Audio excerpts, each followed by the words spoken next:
तुलसीदास जी कोई पुरुष नहीं उस समय है, तुलसीदास जी एक बना बनाया दीपक है जी। और दीपक तभी जलेगा जो उसमें माचिस की तिल।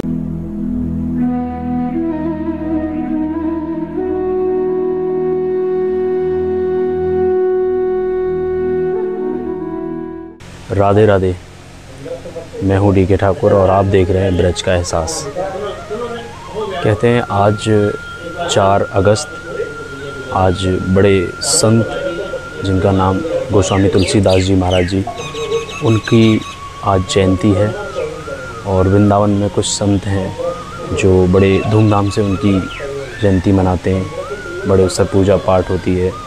तो यहाँ पे एक हमारे साथ एक संत हैं, उनसे बात करेंगे और पूछेंगे तुलसीदास जी के बारे में कि कैसे उन्हें, कहाँ उनका जन्म हुआ, कैसे उन्होंने रामायण लिखी और बहुत सारी बातें। चलते हैं फिर आगे और उनसे बात करते हैं। चलिए। राधे राधे महाराज जी। श्री राधे। क्या नाम है महाराज जी आपका? दास का नाम वैसे तो परंपरागत नारायण श्रीनिवास रामानुज दास है जी। और दास श्री रामानुज परंपरा से दीक्षित है जी। वर्तमान में जो हमारा वृंदावन में रंग जी का मंदिर है, जिसको कि ग्रामीण परिवेश में सोने का खंभे वाला मंदिर भी कहते हैं जी जी, उस परंपरा से दास दीक्षित है। अच्छा महाराज जी, आपका वृंदावन आगमन कब हुआ? देखिए, वृंदावन आगमन की जहाँ आपने बात की है, तो वृंदावन बिना संस्कार के किसी भूमि, किसी स्थान का किसी को कोई लाभ प्राप्त नहीं होता। बिल्कुल। तो जो स्थायी आवास की यहाँ जो भगवान ने व्यवस्था दी, भगवान की कृपा हुई जी सन 2005 के पश्चात जी। और यहाँ जहाँ विराजमान है आज इस कार्यक्रम श्रीमान परम पूजनीय हमारे तुलसीदास जी बाबा, जो जिनकी कि हम आज जयंती मना रहे हैं जी। और बड़ा मतलब हर्ष हो रहा है। जयंती में मना रहे हैं, नॉट फॉर्मेलिटी, ये औपचारिकता नहीं है। एक ऐसा ग्रंथ इन्होंने दिया जो सर्वमान्य है, शाव्य हो, शैक्त हो, शाक्त हो, वैष्णव हो, गाणपत्य हो, सभी मानते हैं जी। सभी उनका गुणगान करते हैं। तो एक ऐसे आचार्य जिन्होंने सिर्फ और सिर्फ धर्म के लिए धर्म ध्वजा ही फहराई है, स्वयं की ध्वजा नहीं फहराई है जी। आज ज़्यादातर ये हो रहा है कि स्वयं को स्थापित करते हैं, लेकिन बाबा तुलसीदास जी ने ऐसा ग्रंथ स्थापित कर दिया जो जनमानस के अंदर व्याप्त है जी। कहने की आवश्यकता नहीं, कहने और सुनने से तो पुनरुद्धार हो जाता है विचारों का जी। लेकिन ये जो संस्कार इन्होंने दिया, और इतना सरल ग्रंथ है, और जो विभिन्न भाषा, अवधी है, हिंदी है, संस्कृत है, और उसमें ग्रामीण जो भाषा, बिल्कुल ग्रामीण परिवेश की भाषा है, उन्होंने विद्वता कहीं दर्शाई ही नहीं है जी। कहा है मैं कवि हूँ, न चतुर हूँ, न प्रवीण हूँ, सकल विद्याहीन हूँ। आपने को क्या कहा? न कवि हूँ, न प्रवीण हूँ, न चतुर हूँ, सकल विद्याहीन हूँ, और स्वांतः सुखाय, किसी और के लिए नहीं।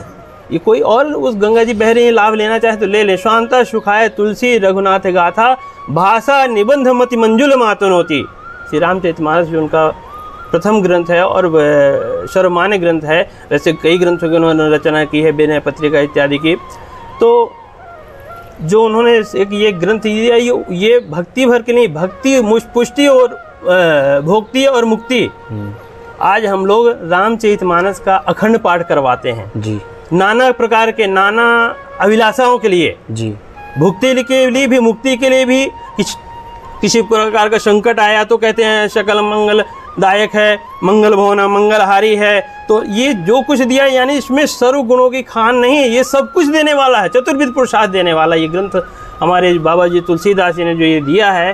तो एक अंदर से मनोभाव आता है कि इनका आराध्य, जो परम आराध्य जिनके रहे, उनके आराधना। भगवान ने भी कहा, मोते मोते अधिक संत करे लेखा, जिन्होंने रामायण लिखी, वो सबके लिए कहा भगवान ने। अच्छा। कि मुझसे बड़े मेरे जो संत हैं, जो मेरे भक्त हैं, वृंदावन में तो ठाकुर जी कहते हैं, मैं भक्तन को दास, बिल्कुल सही, भगत मेरे मुकुट मणि। तो ये तो भक्त शिरोमणि हैं। तो आज हम उनकी ये पुण्य जयंती मना रहे हैं, उनको स्मरण कर रहे हैं और उस इनके माध्यम से उस ग्रंथ का अवलोकन करते हैं। हम लोग नित्य प्रति अवलोकन करते हैं और नित्य प्रति अवलोकन के साथ नित्य ग्राह्य भी है कि भाई हम किस प्रकार जीवन शैली जिए, किस प्रकार जीना चाहिए। गीता जी इत्यादि में विद्वता है, लेकिन ये बहुत सरल और सुगम है। राधे राधे महाराज जी। राधे राधे जी। जैसे महाराज जी अपना परिचय दें पहले।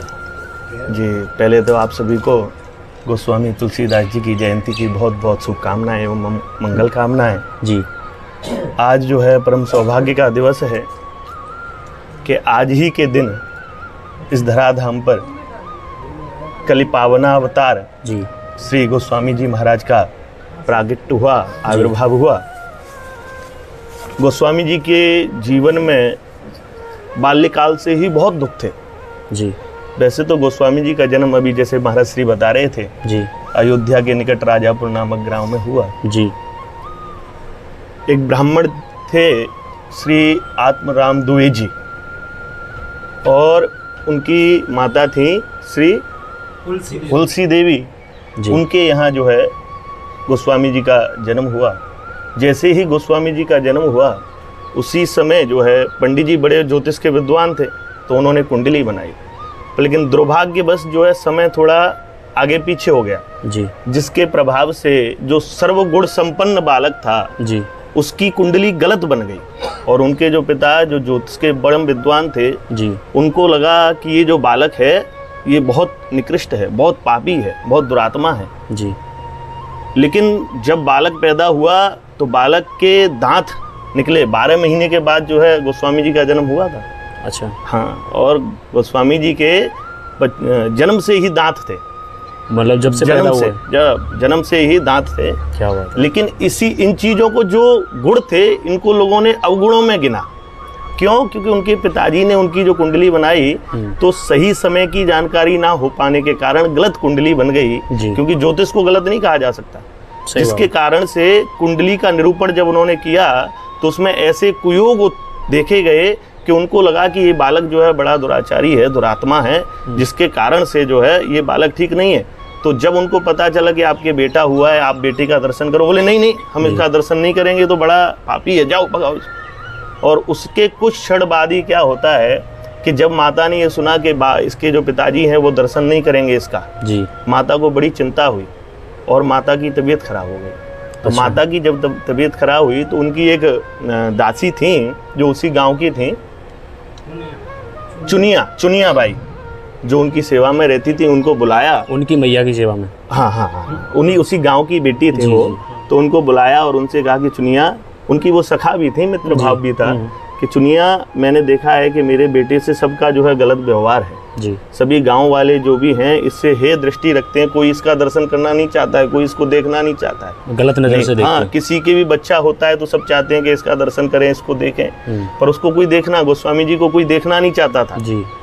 तो जिस कारण से जो है चुनिया को बोला कि भाई मैं अगर कहीं दुर्भाग्य बस मुझे कुछ हो जाए तो इसका लालन पोषण तुम करना। और ऐसा ही हुआ। जो गोस्वामी जी की माता जी थी उनका शरीर पूर्ण हो गया। इधर सिर्फ कल्पना थी पिताजी को। उस समय तुलसीदास जी कितनी साल? बहुत छोटे थे, बहुत छोटे, शिशु अवस्था छोटे। इधर जब पिता को कल्पना थी कि ये बुरा होगा इसके आने से जी, और उधर माँ की पत्नी की मृत्यु होने से पुष्ट हो गई बात। बोले हो ना हो ये दुर्भाग्य ही है, होना हो ये जो है दुरात्मा ही है, जिसके प्रभाव से जो है मेरी पत्नी का स्वर्गवास हो गया, ये पापी है। उसको घर से त्याग दिया। जो चुनिया थी, चुनिया बाई, वो अपने साथ में जो है लाला को, गोस्वामी जी को लेके गई और अपने यहाँ पाला और बड़ी सुंदर देखभाल की। लेकिन क्या होता है दुर्भाग्य से 2 साल की अवस्था में उनका भी शरीर पूरा हो गया। अच्छा, वो माता जी, तो वो उन्हें वहाँ से कहाँ पे ले गई? वो अपने नैनीहाल, जो उनका गांव था अयोध्या की साइड ही, वहीं कहीं क्षेत्र है, नजदीकी था, प्रॉपर नाम मुझे याद नहीं है जी जी। तो वहाँ वो ले गई और वहाँ उन्होंने 2 साल तक सेवा की, उनको लालन पोषण किया। उसके बाद उनका भी शरीर पूरा हो गया। उसके बाद में उनकी जो सासू माँ थी, उन्होंने भी उनका लालन पोषण किया जी। पर लेकिन कुछ समय बाद उनका भी शरीर पूरा हो गया। अब तो चारों तरफ हाहाकार हो गया। बोले बड़ा जो है बड़ा बेकार बालक है, बड़ा ही आतताई है, जिसके प्रभाव से अपने यहाँ तो जिसने नाश किया ही किया, जिस गाँव में आ गया उस गाँव का भी नाश कर रहा है, तो इसको यहाँ से भगाओ। अब तो इतनी बुरी स्थिति हो गई कि उनको कोई खाने के लिए नहीं देता। गोस्वामी जी बचपन में 3-4 वर्ष की आयु, जब ठीक से बोलना भी नहीं आता था, इस आयु में जो है घर से बेघर हो गए। घर से बेघर तो शिशु अवस्था में ही हो गए, लेकिन फिर भी ये किसी ना किसी का आश्रय मिला हुआ, अनाथ हो गए, सबने छोड़ दिया उन्हें। हाँ, फिर लेकिन 3-4 वर्ष की अवस्था में तो बिल्कुल अनाथ हो गए, जहाँ उनको कोई कुछ खाने पीने की कोई सामग्री ना मिले, भूखे बिलखते रहते। तो एक जगह जो है साक्षात माता अन्नपूर्णा को दया आई उनके ऊपर, और अन्नपूर्णा ने उनको आशीर्वाद दिया, और अन्नपूर्णा की बाल्यकाल में ही अन्नपूर्णा की कृपा गोस्वामी जी के ऊपर हुई। उसके बाद में गोस्वामी जी वहीं पास में श्री नरहरिदास जी का आश्रम था जी, जो उनके प्रथम गुरु भी रहे, जिनके आश्रम में नरहरिदास जी, तुलसीदास जी के प्रथम गुरु, वही गुरु जी थे जी। तो उनके पास में उनका आश्रम था, लेकिन वहाँ भगवत कृपा से नरहरिदास जी नहीं थे। वहाँ एक हनुमान जी का छोटा सा मंदिर था, और भक्त लोग आते थे जो बंदरों को चना खिला जाते थे जी। और जब बंदरों को चना खिला जाते थे तो उनको वो कुछ चना नहीं देते थे, लेकिन मानव जाति तो प्रेम नहीं करती थी गोस्वामी जी से, पर लेकिन बंदर जो है इन गुणों को समझते थे कि ये कोई सामान्य बालक नहीं है जी। तो बंदर चने कम खाते थे, जो बंदरों को अतिशय प्रिय चने होते हैं। ऐसा देखा गया है कि बंदर को जो है अपना बच्चा अत्यंत प्रिय होता है, मर भी जाता है तो भी लिपटाए घूमती है, लेकिन अगर बंदर को खाने को दो और उसके बच्चे को खाने को दो तो छीन के उससे खा लेती है। खाने की चीज का बंटवारा बंदर नहीं करता है, प्रेम बहुत करता है। हाँ, तो लेकिन गोस्वामी जी से बंदर इतना प्रेम करते कि अपने हिस्से का जो चना आता था उसको भी छोड़ देते थे, जिससे गोस्वामी जी का भरण पोषण हुआ। बहुत समय जो है चना खा के गोस्वामी जी ने बिताया। फिर लोगों में श्रद्धा जागृत हुई, देखा कि ये बच्चा है, ब्राह्मण है, ये यहाँ रहता है, पड़ा रहता है, इसके लिए कुछ तो कभी फल कभी पूरी सब्जी कुछ लाते रहते, ऐसा संतों से सुना है। अच्छा, एक चीज़ और बताइए मुझे कि जैसे तुलसीदास जी ने जब रामायण लिखी तो वो स्थान कौन सा था? हाँ, वो भी अभी मैं आगे बढ़ता जाता हूँ जी। तो गोस्वामी जी उस समय नरहरिदास जी का आगमन हुआ। नरहरिदास जी ने देखा कि ये कोई बालक है जो बाहर है, तो नरहरिदास जी ने पहली दृष्टि में ही पहचान लिया ये कोई सामान्य बालक नहीं है, ये कोई दिव्य गुणों से युक्त है, और उनको अपना शिष्य बनाकर उनको जो है काशी पढ़ने के लिए, अध्ययन के लिए गोस्वामी जी को भेज दिया। वहाँ जब गए थे तो 12 वर्ष की आयु गोस्वामी जी की रही थी शायद, और गोस्वामी जी कि 12 वर्ष की आयु में शायद ऐसा सुना जाता है कि सबसे पहली कविता, पहली जो पद्य उन्होंने रचना की, हनुमान चालीसा की रचना सबसे सर्वप्रथम उन्होंने की, और वहीं वेद वेदांत साहित्य इत्यादि का जी सांगोपांग गोस्वामी जी ने काशी में अध्ययन किया जी। वहाँ से जब लौटे तो गोस्वामी जी की आयु थी शायद 29 वर्ष, और 29 वर्ष की आयु में गोस्वामी जी का विवाह हुआ। रत्नावली नाम की कन्या से गोस्वामी जी का, सुयोग्य जो कन्या थी, उनसे विवाह हुआ। विवाह होने के बाद में गोस्वामी जी, ऐसा कहा जाता है, वैसे ऐसा लगता नहीं है कि गोस्वामी जी जैसे महापुरुष जो है स्त्री के प्रति आसक्त हों, पर लेकिन कोई संदेह भी नहीं है, जब जब जो है कोई व्यक्ति महापुरुषता को प्राप्त करता है, भगवत्ता को प्राप्त करता है, तो उसके आड़े जो है काम आता है। समझ रहे हैं ना, स्त्रियां रूपी काम जो है उनके आड़े आता है। तो उनके जीवन में भी उनकी पत्नी के रूप में आया, और वो इतने आसक्त हुए कि पत्नी जब वहाँ से आए तो पत्नी को घर में नहीं पाया, तो पता चला कहाँ है, बोले पत्नी मायके गई है। तो एक नदी थी शायद यमुना जी के, और उसमें एक मुर्दा बह रहा था, और उस मुर्दे को रात्रि के समय उन्होंने कोई लकड़ी समझा और उस मुर्दे पर जो है सवार होकर नदी को पार कर गए। अरे, इतना प्रेम में आसक्त हो गए, मतलब उन्हें ये भी नहीं पता चला कि ये मुर्दा है, मतलब इतना प्रेम में आसक्त। और तो और घर का दरवाजा बंद था रात्रि के समय, तो पीछे से जो है कोई सांप लटक रहा था, और उसी सांप को पकड़ के छत पर चढ़ गए और अपनी पत्नी के कमरे तक पहुंचे। जय हो। और वहां जाकर क्या होता है कि जैसे ही पत्नी ने देखा कि बोले इतनी रात को, तो बताया बोले ऐसे ऐसे मैं आया हूँ, तो पत्नी को बड़ी गुस्सा भी आया। पहले तो प्रेम आया कि मेरा पति मेरे लिए, लेकिन फिर गुस्सा आया, बोले अरे इस हाड़ मांस के शरीर के लिए तुम जो है इतना तड़प रहे हो, इतना बिलखरा रहे हो। जिस परमात्मा ने आपको ये शरीर दिया है, ये पूरी सृष्टि चला रहा है, उसका भजन करो। और ये ही बात जो है गोस्वामी जी को लग गई, जो जन्म मानस में प्रचलित है। वैसे ऐसा नहीं है, अगर ऐसा होता तो घर घर में तुलसीदास होते। मेरे को तो, मेरी समझ से तो ऐसा कोई घर नहीं है। महाराज जी, एक सवाल और था मेरा कि तुलसीदास जी मैंने सुना है कि वृंदावन में भी पधारे थे। अरे अरे वाह, वृंदावन में जो गोस्वामी जी का, वृंदावन तो सुनते ही आनंद आ जाता है। जी जी जी। तो ऐसा तो हो ही नहीं सकता कि कोई महापुरुष वृंदावन ना आए और वो भी गोस्वामी जी। गोस्वामी जी का अवधि से प्रेम तो था ही जी, और ब्रजभाषा से भी अत्यंत प्रेम था जी। ब्रजभाषा में भी बहुत सारे पद गोस्वामी जी ने बहुत सारे ग्रंथ लिखे जी। एक बार क्या हुआ कि परम पूज्य श्री नाभादास जी महाराज जी, श्री अग्रदेवाचार्य जी के शिष्य नाभादास जी महाराज ने एक सुंदर जो है भक्तमाल की रचना की, जिसमें 108 संतों के भक्त चरित्र का वर्णन किया जी। अब 108 संतों के भक्त चरित्र का वर्णन पूर्ण हो गया जी। तो अपने गुरु जो अग्रदास जी थे, अग्रदास जी से कहा कि गुरुदेव 108 भक्त चरित्रों का वर्णन तो हो गया है जी, पर सुमेरु का वर्णन नहीं हो पाया है। जी। सुमेरु इनके लिए ये जो 108 की मैंने भक्तमाला रचित की है, इसके लिए सुमेरु कौन होना चाहिए उसका कोई हमको पता नहीं है, आप आज्ञा करें। तो उनके जो गुरुजी थे, ऐसा संत कहते हैं कि उनके गुरुजी ने कहा कि बोले नाभादास जी एक भंडारे का आयोजन करो और उस भंडारे में झरा संतों को आमंत्रित करो, मतलब सभी को बुलाओ। हाँ, सबको बुलाओ। तो उसी भंडारे में बड़ा दिव्य जो है वृंदावन की भूमि में भंडारे का आयोजन हुआ। उसी भंडारे में गोस्वामी जी का आगमन हुआ। गोस्वामी जी पहली बार वृंदावन आगमन हुआ और यहीं से नजदीक, यहाँ से ज़्यादा 200 मीटर की दूरी पे श्री राम गिलोला नामक एक स्थान है जिसमें गोस्वामी जी का आगमन हुआ था, जहाँ वो रुके थे 200 मीटर, मैक्सिमम 200 मीटर दूरी पे है। और हो सकता है ये भी स्थान रहा हो क्योंकि उस समय तो विशाल था, आज से 500 साल लगभग पूर्व की बात है। ये अंतिम जब लास्ट की बात है, जब मतलब गोस्वामी जी ने रामचरितमानस इत्यादि, गीतावली, दोहावली इत्यादि जो ग्रंथ थे, विनय पत्रिका इत्यादि जो सब पूर्ण कर चुके थे, जब उनका अंतिम समय था, उस समय की बात है जब गोस्वामी जी आए थे। तो भंडारा चल रहा था, बहुत भीड़ थी। तो गोस्वामी जी ने सोचा बोले इतनी भीड़ में क्या जाके प्रसाद पाएं, बहुत बड़े संत थे ही। तो उन्होंने फिर भी जो है भगवान, ऐसा सुनते हैं कि गोपेश्वर साक्षात आए और गोपेश्वर ने आज्ञा की, बोले गोस्वामी जी आप जो है प्रसाद पाने भले ही मत जाओ लेकिन संतों के दर्शन जरूर जाओ जी। अब इसी आज्ञा से गोस्वामी जी ने सोचा कि बोले प्रसाद भी कोई सामान्य नहीं होगा जब गोपेश्वर साक्षात भगवान जो है आज्ञा दे रहे हैं। बिल्कुल।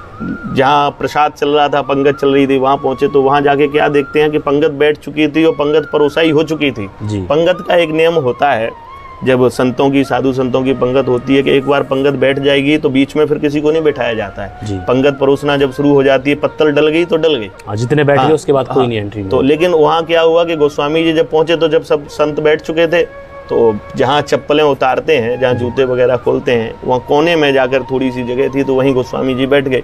पत्तल सबकी डल चुकी थी। खीर परोसने वाला आया, उनके पास किसी पात्र को जब नहीं पाया तो गोस्वामी जी ने वहीं बगल में रखा हुआ किसी संत का जो जूता था वो सामने कर दिया और जो खीर परोसने वाला था उससे कहा, उसने कहा बोले महाराज जी खीर प्रसाद कहाँ दूँ, आपका पात्र कहाँ है? तो गोस्वामी जी ने कहा कि बोले ये संत का जो है जूता है, इसी में दे दो, मैं इसी में पालूंगा। जब जो है उन्होंने सुना, जो सेवक था परोसने वाला, तो उन्होंने अपने गुरुजी से जाके कहा कि बोले महाराज जी ऐसे ऐसे, नाभादास जी से कहा कि महाराज जी ऐसे ऐसे कोई संत आए हैं जो कह रहे हैं वो जूता में, संत के जूते में प्रसाद दे दो। तो जब नाभा जी ने सुना, अरे ये कोई सामान्य संत नहीं हो सकते, क्योंकि जो इतना दैन्य हो, जो इतना विनम्र हो, जो संत के जूते में प्रसाद पाने को तैयार हो, वो कोई सामान्य नहीं हो सकता। उस नाभा जी आए, नाभा जी ने प्रणाम किया और दंडवत करके जो है हृदय से लगा लिया। बोले कि महाराज जी आप ऐसे क्यों बैठे हैं? बोले हमको तो प्रसाद लेना था। बोले अरे मिल गए, जय जयकार हुई और गोस्वामी जी को जो है भक्तमाल का सुमेरु पर्वत के रूप में प्रतिष्ठित किया। ये कहना अतिशयोक्ति नहीं होगा, क्योंकि ये तो नाभा जी ने प्रमाणित कर ही दिया कि उस समय के जितने भी भक्त संत हुए, उन सब में सबसे श्रेष्ठ गोस्वामी तुलसीदास जी ही थे जी। राधे राधे महाराज जी। राधे राधे महाराज जी। जैसे तुलसीदास जी के बारे में सभी ने अभी बताया थोड़ा थोड़ा, जी, आप भी कुछ बताइए हमें, जो कि अनसुनी बिल्कुल बातें हों। जी, कुछ बताइए हमें तुलसीदास जी के बारे में। जी, सबसे पहले तो भगवान श्री सीताराम जी के चरणों में मेरा दंडवत प्रणाम। और आज जो विशेष दिन है, आज के दिन ही हमारी जो एक धरोहर है रामायण जी, उनके महान कवि श्री तुलसीदास जी महाराज की जी पावन पुण्यतिथि का दिन है जी। इसलिए तुलसीदास जी महाराज के चरणों में प्रणाम करते हुए अपनी वाणी को प्रारंभ करूंगा। मैं कहना चाहता हूं कि आप सब जानते हैं जी कि तुलसीदास जी का कहाँ जन्म हुआ और उनको बालकाल में क्या कष्ट हुआ। जी जी, मैं उस पर ज़्यादा कुछ कहना नहीं चाहता। कुछ अनसुनी बातें। मैं ये कहना चाह रहा हूँ कि हम तुलसीदास जी के जीवन से क्या सीख सकते हैं, जी उन बिंदुओं पर मैं थोड़ा प्रकाश डालना चाहूँगा। जी लोग कहते हैं कि तुलसीदास जी को अगर किसी ने तुलसीदास बनाया, किसी ने भगवान का भक्त बनाया, तो सबसे बड़ा योगदान उनकी पत्नी का है। क्या उनकी पत्नी का? उनकी पत्नी के कहने से ही वो भक्ति के मार्ग पर गए और इस गृहस्थ आश्रम को छोड़ दिया उन्होंने। हाँ, मैं ये कहना चाह रहा हूँ कि ऐसा कोई पुरुष नहीं है, ऐसा कोई पुरुष नहीं है जो अपनी स्त्री के कहने से वैराग्य धारण कर ले। जी, इसका एक भावार्थ ये है कि हमें इसके आध्यात्म की ओर चलना चाहिए, बिल्कुल। और हमें ये जानना चाहिए कि इसका भाव क्या है। तुलसी जानना चाहिए कि इसका भाव क्या है। तुलसीदास जी कोई पुरुष नहीं उस समय है, तुलसीदास जी एक बना बनाया दीपक है। जी, और दीपक तभी जलेगा जो उसमें माचिस की तीली लगेगी, आग की लव लगेगी। बिल्कुल सत्य, बिल्कुल सत्य। तो बने बनाए दीपक में आग की लव का जो काम किया है वो उनकी पत्नी ने किया, और जैसे थोड़ी से लव उन्होंने लगाई वैसे दीपक प्रज्वलित हो गया और तुलसीदास जी का जीवन मंगलमय हो गया। जय हो, जय हो, जय हो। हमें इन बिंदुओं पर प्रभाव डालने की आवश्यकता है। और सबसे बड़ी श्रद्धांजलि जो होगी तुलसीदास जी के लिए वो ये है कि आज हर व्यक्ति को रामायण पढ़ना चाहिए। ये रामायण कोई पुस्तक नहीं है जी, रामस्य अयनम, राम का घर है। अगर अपने घर को भगवान का घर बनाना है तो हमें रामायण पढ़ना पड़ेगा। रामायण का अध्ययन करना जरूरी है, पढ़ना है और समझना है। जी, इसलिए कि रामायण एक ऐसा ग्रंथ है जो हमें जीना सिखाती है, और सबसे बड़ी कृति हमारे तुलसीदास जी की रामायण ही है। जी, रामायण में जो लिखे हुए दोहा चौपाई है जी, ये कोई कविता नहीं है, जी, ये साक्षात सामवेद के ही मंत्र हैं। शंकर जी ने इसको सामवेद की तुलना में बताया है। और सबसे पहले जब इस ग्रंथ की रचना तुलसीदास जी ने की तो इसको रचने में 2 साल 7 महीने और 26 दिन लगा। 2 साल 7 महीने 26 दिन लगा। इस समय में उन्होंने रचना की। तो ये रामायण की कविता और दोहा चौपाई रचने से पहले उन्होंने संस्कृत में रचना की थी। जी, तो शंकर जी स्वयं प्रकट होकर के जी, बोले आप अपनी भाषा में इसकी रचना करिए। तब जाकर के शंकर जी के कहने के बाद उन्होंने अपनी भाषा में इसको, नहीं, जब पहले जो रचित करी थी उन्होंने किस भाषा में करी थी? संस्कृत में। संस्कृत में। उसके बाद हिंदी में हुआ। संस्कृत में जब रची तो शंकर जी स्वयं प्रकट होकर के बोले आप इसको अपनी भाषा में, जहाँ वो रहते थे जी, बुंदेलखंडी या अवधि कह लीजिए जी, उस भाषा में आप इसकी रचना करें। तब जाकर के तुलसीदास जी ने उस भाषा में रचना की। और रचना करने के बाद उस समय इतने प्रकांड विद्वान थे कि कोई मानने वाला नहीं था जी, और सबसे प्रकांड विद्वान माने जाते थे मधुसूदन सरस्वती जी महाराज। उनके पास विद्वान गए और उन्होंने कहा कि पहले हम देखते हैं। तो उसको देखने से पहले रामायण को वो वृंदावन आ चुके थे और भगवान कृष्ण के प्रेम में पागल हो चुके थे। जी, विस्तार तो बहुत है मगर ज़्यादा विस्तार नहीं करेंगे जी। और यहाँ से जाने के बाद फिर उन्होंने कहा पहले मैं पूरी रामायण को पढ़ूंगा फिर बताऊंगा। और रामायण को पढ़ने के बाद सभी विद्वानों को बैठा करके उन्होंने घोषणा कर दी बनारस में। जी, कहा आनंद कानने यस्मिन जंगमस तुलसी तरुः, आनंद कानने यस्मिन जंगमस तुलसी तरुः, कविता मंजरी भांति राम भ्रमर भूषिता। इस बनारस रूपी बगीचे में ये जो रामायण है ये कोई ग्रंथ नहीं है, ये रामायण चलता हुआ एक तुलसी का वृक्ष है और भगवान को तुलसी से बहुत लगाव है। और इस तुलसी का जो वृक्ष ये जो रामायण आप देख रहे हैं इसके अंदर जो कविता है ये मंजरी की भांति है। और तुलसी में अगर मंजरी युक्त तुलसी दल अगर भगवान को अर्पण किया जाता है तो भगवान बहुत प्रसन्न होते हैं। और ऐसे तुलसी दल के चारों तरफ भगवान भंवरा बन के भ्रमण करते हैं, इसलिए ये साक्षात भगवान का ही स्वरूप है जी। और नाना पुराण निगमागम सम्मतम यत, अनेक शास्त्रों का रस है। और तुलसीदास जी ने किसी को समझाने के लिए नहीं इसकी रचना की। तुलसीदास जी कह रहे हैं स्वांतः सुखाय, मुझे इसमें आनंद आ रहा है, इसलिए मैं अपनी आनंद के लिए, खुशी के लिए इसकी रचना करता हूँ। और जब भी कथा में, जितनी भी कथा में उन्होंने वर्णन किया है जिस भी प्रसंग का, हर प्रसंग को अपने मन को समझाया है। जब अहिल्या का प्रसंग आता है, एक अहिल्या के प्रसंग में जब भगवान अहिल्या का उद्धार करते हैं, उस प्रसंग को सुन करके तुलसीदास जी बड़े भावुक हो गए। और भावुक होने के बाद तुलसीदास जी ने अपने मन को डांटा। पाहि नक्के ही गति पतित पावन, ताहि भज सुन सठ मना। आज जिस पतित पावन की कथा तुम सुन करके इतना भावुक हो रहे हो, उसी परमेश्वर का भजन क्यों नहीं करते हो? तो असली श्रद्धांजलि हमारी यही होगी कि हम सब लोग मिल करके रामायण को घर घर पहुंचाएं और रामायण को पढ़ करके अपने जीवन में उतारें। जय सिया राम। जय श्री राम। बहुत बहुत धन्यवाद महाराज जी। राधे राधे। जी राधे राधे।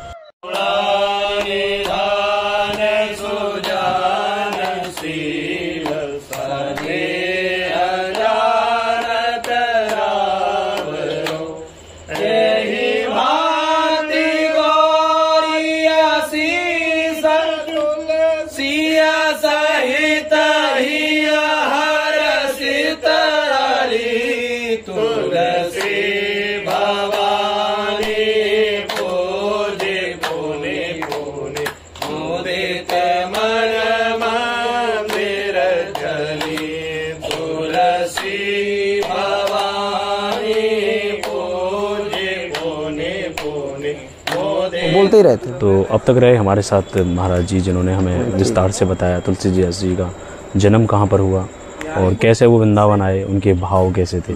जैसे कि जब एक बारी प्रसादी पा रहे थे नवादास जी के आश्रम में, तो उन्होंने जब पत्तल नहीं थी उनके पास, तो उन्होंने किसी संत के जूते में ही उनसे कहा कि हमें खीर इसी में दे दो। कहते हैं ना, भक्त की तो बात ही अलग होती है। तो इस वीडियो में बस इतना ही। आशा करता हूँ ये वीडियो आपको बहुत अच्छा लगा होगा। अगर अच्छा लगा है तो लाइक करिए, शेयर करिए और मिलते हैं किसी नए टॉपिक पर, और फिर आपको मिलवाते हैं किसी नए संत से। तब तक के लिए राधे राधे। जय बिहारी जी की।